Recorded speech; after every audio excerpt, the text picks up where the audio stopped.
Gracias, amigos, por continuar en esta interesante entrevista. Yo la considero muy interesante, desentrañando a un personaje que ama las matemáticas, o las amaba, no sé si las sigue amando.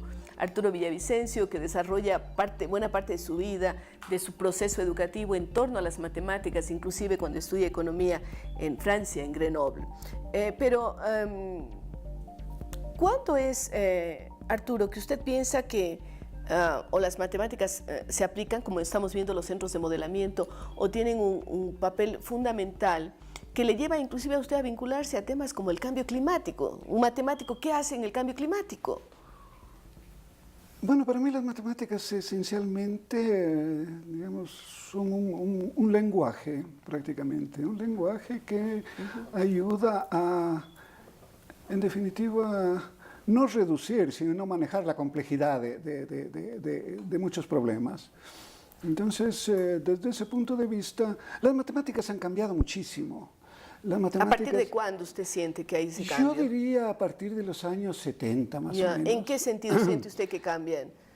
Que se vuelven prácticamente, digamos, en un sentido, se vuelven una ciencia experimental, digamos. Interesante esto. Antes era el papel y lápiz, digamos, y como le decía, era tratar de demostrar teoremas, pero ahora es con el avance de la informática, de las computadoras especialmente, que no habrían podido avanzar sin las matemáticas. Se empiezan a descubrir cosas fascinantes que cambian un poco, no solo en las matemáticas, sino en la, digamos, en las ciencias. En todas las ciencias. Sí, incluido las ciencias sociales. Sí, pero también antes había una división total entre las ciencias duras, llamadas así, como matemáticas, física, química, y las otras ciencias sociales un poco tomadas de lado, porque dicen esas no son exactas. Pero después de la teoría del caos, de la física cuántica... Usted se adelantó. Sí, a mí me parece que es a partir de la teoría del caos, con un matemático, un meteorólogo que trabajaba en meteorología, estaba haciendo un pequeño... Prigogine, no. Bueno, él es, digamos, entra en estos temas, pero concretamente la del caos es un matemático norteamericano que se llama Lorentz. Lorentz, ya. Él estaba haciendo un modelo de predicción climática y en algún momento parece que se le acaba el papel en la impresora, digamos, estamos hablando de los años 70, todavía era rudimentario eso. Y vuelve a correr el programa y le empiezan a dar resultados totalmente distintos, interrumpe nuevamente, él dice, bueno, se calentaron en ese tiempo, hasta tubos deben haber sido, se calentaban las máquinas y entonces comenzaban a actuar en forma errática, pero repite el ejercicio y cada vez le dan resultados totalmente absurdos, o sea, que no tenían nada que ver con lo que él esperaba ahí. Entonces dice, no, aquí hay otra cosa más de fondo. Entonces empieza a hacer... y a elaborar su teoría. Claro, él es el que dice, la teoría del caos es lo que dice, por ejemplo, un aleteo de una mariposa en el Amazonas puede desencadenar una tormenta en Chicago. Así es. Es la idea de que cuando se cambia un parámetro, digamos... infinitesimal. Exactamente, los resultados pueden ser totalmente diferentes.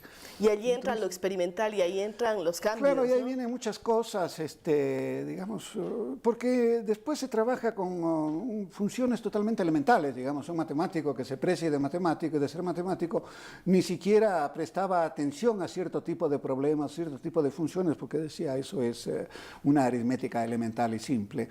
Pero se comienza a investigar sobre eso y se ve que, digamos, no es el comportamiento que uno asumía de las matemáticas, digamos, los fenómenos son estables, si usted hace pequeños cambios a ciertos parámetros, los comportamientos... puede predecir los comportamientos. Claro, es impredecible. Pero ahora no. Comienza la cuestión de la incertidumbre que rodea. Que eso es lo que impregna la vida entera ahora, la incertidumbre. Un cuestionamiento, pero en muchas ciencias. Bueno, si eso es así en matemáticas, ¿de qué estamos hablando entonces? Después viene, digamos, esa evolución, el caos, la teoría de la complejidad, digamos, más que caos. Bueno, caos también en términos matemáticos no es... no es el desorden. Claro, en no es el absoluto desorden como uno puede pensar, pues estoy con una vida caótica o mi casa está desordenada, es un caos. Esto es diferente. Es más, ahora se habla de caos, por lo menos en términos matemáticos, como riqueza de información. Digamos, los procesos tienen muchísima más información de lo que nosotros estamos viendo y cómo explotar esa información. Y dentro de esa información, digamos, hay, si usted quiere, datos que nos permiten, digamos, prever o controlar de mejor manera, no absolutamente, pero los fenómenos. En biología, por ejemplo, se aplica muchísimo. Fascinante, y como, con todo lo que ha pasado. Cuando yo me había alejado de las matemáticas ya, Sí. pero estas cosas, digamos, todo esto del caos, de la complejidad, son de los años 80, digamos, cuando yo estudié, Eso ni se hablaba de estas cosas. No existía. Bueno, un poco los rusos sí, porque ellos tenían una escuela de matemáticas, pero fantástica, entonces ya más o menos se plantearon algunos problemas. Temas, ¿no? Pero yeah. no. Y bueno, después viví largo tiempo en Dinamarca y cuando regreso acá al país decidí regresar. La Universidad de San Francisco tenía un posgrado en una maestría en matemáticas, una muy buena iniciativa, y me invitan a dar, tuve la oportunidad de dar un curso sobre introducción a la teoría del caos. Y usted vuelve a las matemáticas, pero desde otro ángulo. Sí, volví a exactamente desde ese ángulo, me interesaba mucho ahí. Y ahí tuve una de las grandes satisfacciones de mi vida como académico. Me acuerdo que cuando di el primer curso, se acabó el curso, lo daba con muchas herramientas, por ejemplo, cuando pedí en la universidad, digamos, era un curso de posgrado en matemáticas que necesitaba un proyector, que necesitaba un infocus. Inmediatamente usted los tenía. Claro, los tenía, pero se admiraban, decían, ¿cómo matemáticas? Pues, ¿para qué necesito un infocus en matemáticas? Yeah. Bueno, Póngase a dibujar en la pizarra. y terminé. Sí. Es que las matemáticas se han vuelto más cualitativas también. No interesa ya el número, digamos, interesa el comportamiento cualitativo de ciertos Por eso fenómenos. es que ahora las matemáticas se meten con todo y hablamos de centro de modelamiento para la política, para los temas económicos, para todo lo que podamos pensar. Y verá, este curso de matemáticas, este posgrado, que era una muy buena iniciativa, no sé si continuará en la Universidad de San Francisco, habían becado a los ya profesionales, a los egresados, los mejores egresados de 2 escuelas de matemáticas que había, o 3. La de la Politécnica, en la Central también había una y en Guayaquil había una. Entonces eran colegas. ¿Y cuál es la gran satisfacción que usted dice que tiene? Que cuando terminé el curso se me acercaron los estudiantes y todos, uno me lo dijo, pero era el grupo del que pensaba. El parecer de todos. Y me dijeron, nos has abierto un mundo. Qué lindo. Sí, porque pero era que le digan eso a sus estudiantes. Una nueva visión de las matemáticas. Sí, y usted siente que está congruente con aquello que piensa.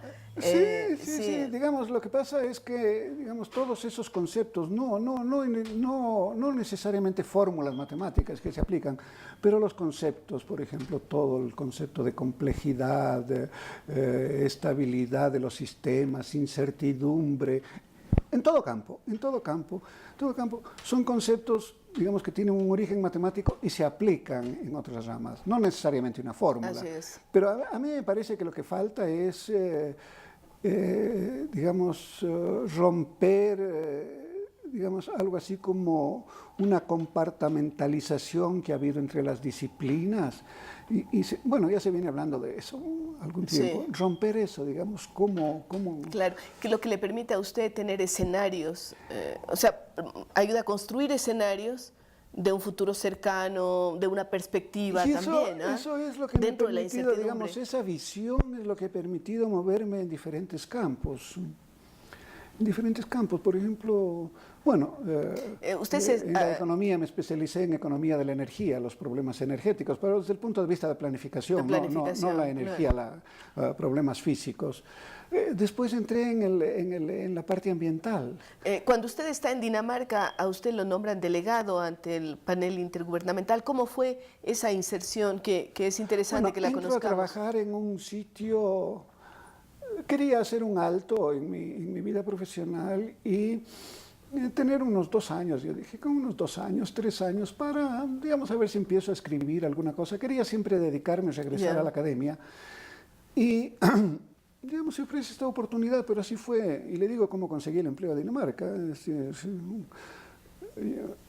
¿Usted para esa época estaba viviendo en dónde? En Quito. Ah, en Quito. Sí, Ya, sí, ah. había estado en Quito. No me diga que Bueno, mandó una carta y le mandaron el ticket otra vez. verá, Casi.